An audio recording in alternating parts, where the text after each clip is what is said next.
রেখে পথ অবরোধ রাধানগরে ক্ষতিপূরণের দাবিতে ঘটনাস্থলে পুলিশ। আসানসোল দুর্গাপুর পুলিশ কমিশনারেটের কুলটি থানা নিয়ামতপুর ফাঁড়ির অন্তর্গত নিয়ামতপুর ইস্কো রোড আজ দুপুর 12টায় একটি পিকআপ ভ্যানের ধাক্কায় ঘটনাস্থলে মৃত্যু হয় নিয়ামতপুর ফাঁড়ির অন্তর্গত বাবনডিহা গ্রামের বয়স 45-এর মুনিলাল সাউয়ের।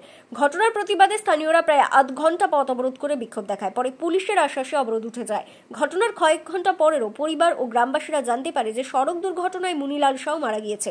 এরপর বাবনডিহা গ্রামের বাসিন্দা এবং মৃত ব্যক্তির পরিবার আসানসোল জেলা হাসপাতাল থেকে মৃতদেহ ময়না তদন্ত করিয়ে দেহ বাবনডিহা নিয়ে এসে আসানসোল পুরুলিয়া মুখ্য সড়কপথ বাবনডিহা মোড়ে দেহ রেখে ক্ষতিপূরণের দাবিতে পথ অবরোধ করে প্রায় 1 ঘন্টা অবরোধ চলার পর নিয়ামতপুর ফাঁড়ি পুলিশের আশ্বাসে অবরোধ তুলে নেওয়া হয়।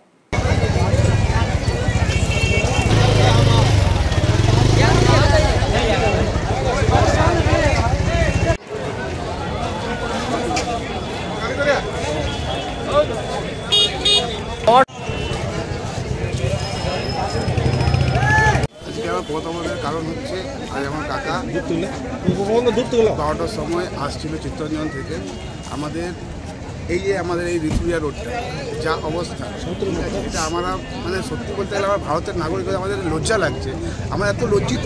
এই দেখুন রোডটার অবস্থা, ঠিক আছে, গর্ত না রোড আছে না গর্ত আছে সেটা জানি না।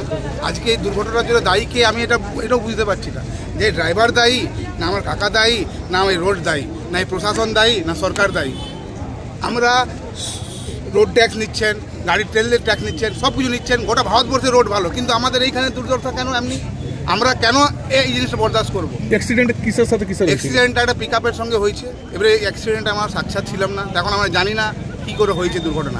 কিন্তু ঘটনাটা ঘটে যে আমাদের ওই ইস্কো রোডে ওই হোটেল আছে একটা, খাই হোটেলের ওখানে। এক তো গোটা রাস্তা ছোট 10 ফুটের 12 ফুটের রাস্তা দাদা। এই জনসংখ্যা, আমাদের এখানে এত জনসংখ্যা, ভারতবর্ষে যদি অ্যাক্সিডেন্ট রেশিও দেখি আমরা 1 লাখের মধ্যে 9-10 দেখতে পাবো।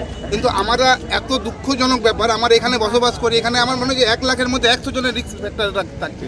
আজ বাড়ি থেকে বেরোচ্ছি আমরা চাইছি আমাদের এই কাকা মারা গেছেন, এই যত সাহায্য করা যেতে পারে, কিন্তু এনার কেউ নেই পরিবারে, ঠিক আছে।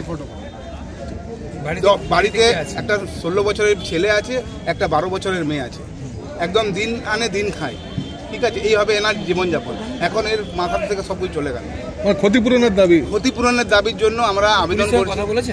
পুলিশের সঙ্গে কথা বলেছি, পুলিশ এখনো আসেনি। ওখানে কথা বললাম, কিন্তু ওখানেও কোনো দেখলাম সোজাভাবে ভালো, আমরা ভদ্রভাবে কথা বললাম, ভদ্রভাবে দেখছি কোনো কাজ হবে না।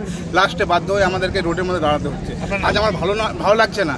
এমনিভাবে আমার কাকাকে সাজন সেক্টর, আমার নাম কাকার নাম হচ্ছে মুনিলাল সাউ, আমি ওনার ভাইপো টিঙ্কু সাউ আমার নাম।